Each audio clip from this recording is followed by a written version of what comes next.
అదేవిధంగా 10వ తారీఖున అన్ని మండల కేంద్రాల్లోనూ రైతులతో దీక్షా కార్యక్రమాన్ని నిర్వహించాలని నిర్ణయించడం జరిగింది.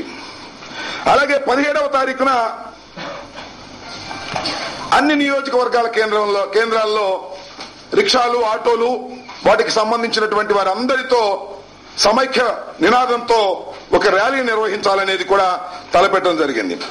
ఇంకా 21వ తారీఖున అన్ని నియోజకవర్గాల కేంద్రాల్లో మహిళలతో కార్యక్రమాలు మరియు మానవహారం, మహిళలతో వంట వార్పు కార్యక్రమాలు కానివ్వండి, లేదా ముగ్గులు అలాంటి కార్యక్రమాలు కానివ్వండి, ఒక తరువాత సాయంత్రానికి ఒక మానవహారం నిర్మించాలనే ఉద్దేశంతో కూడా ఆ కార్యక్రమాన్ని పొందుపరచడం జరిగింది. ఇకపోతే 24వ తారీఖున అన్ని నియోజకవర్గ కేంద్రాల్లోనూ యూత్ తో కలిపి బైక్ ర్యాలీస్ కూడా నిర్వహించాలి 24వ తారీఖున అనేది నిర్ణయించడం జరిగింది.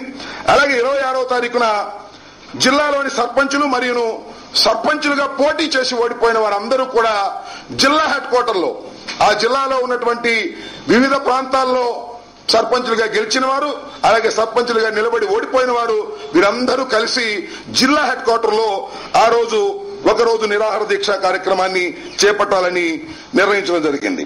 అదేవిధంగా 29వ తారీఖున విద్యార్థులు, యువకులతో అన్ని నియోజకవర్గ కేంద్రాల్లో ప్రత్యేకమైన కార్యక్రమాలు చేయాలని కూడా నిర్ణయించడం జరిగింది. ఇంకపోతే 1వ తారీఖున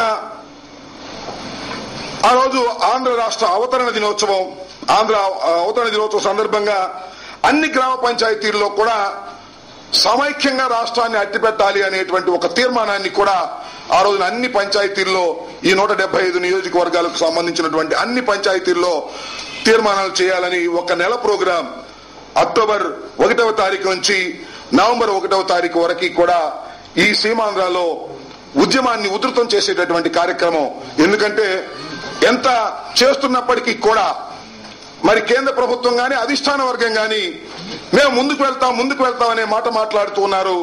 నోట్ పంపించే కార్యక్రమం చేస్తున్నారు. కాబట్టి కేంద్ర ప్రభుత్వాన్ని మెడలు వంచైనా సరే ఈ రాష్ట్రాన్ని సమైక్యంగా ఉంచడం కోసం మనం ఈ ఉద్యమాన్ని ఉధృతం చేయాలి, మరింత ఉధృతం చేయాలనేటువంటి ఉద్దేశం వైఎస్ఆర్ కాంగ్రెస్ పార్టీ సంకల్పించింది.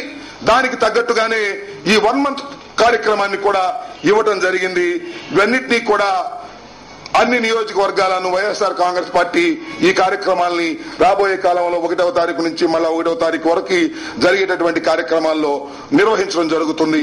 దీన్ని ప్రజలందరూ అర్థం చేసుకొని అందరూ కూడా ఈ వైఎస్ఆర్ కాంగ్రెస్ పార్టీ చేపట్టినటువంటి ఈ కార్యక్రమాల్లో సమైక్యంగా రాష్ట్రం ఉండాలని కోరుకుంటున్న ప్రతి వారు కూడా ముందుకొచ్చి ఈ కార్యక్రమాల్లో పాల్గొని ఈ కార్యక్రమాలను విజయవంతం చేయడం ద్వారా రాష్ట్రం సమైక్యంగా ఉండాలని ఈ రాష్ట్రంలోని ప్రజానీకం అందరూ కోరుకుంటున్నారనేటువంటి భావనని కేంద్ర ప్రభుత్వానికి, అలాగే కాంగ్రెస్ అధిష్టాన వర్గానికి, సిడబ్ల్యూసీకి తెలియపరచవలసినటువంటి బాధ్యత సమైక్యవాదులందరి మీద ఉంది. కాబట్టి ఈ కార్యక్రమాల్లో మీరు పాలు పంచుకోవాలని, భాగస్వాములు కావాలని మేము మీ ద్వారా వారందరినీ కోరుతూ ఉన్నాం.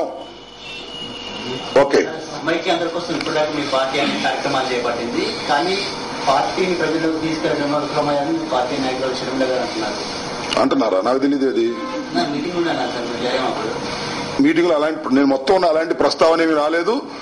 మరింతగా ఇంకా కేంద్ర ప్రభుత్వం మెడలు వంచే విధంగా ఉద్యమాన్ని ఉధృతం చేయాలని మాత్రమే అన్నారు. మరి మీకు ఎలా వినపడిందో, మేము ఆహ్వానితులుగా వెళ్ళిన వాళ్ళం మాకు అలా వినపడలేదు. ఓకే.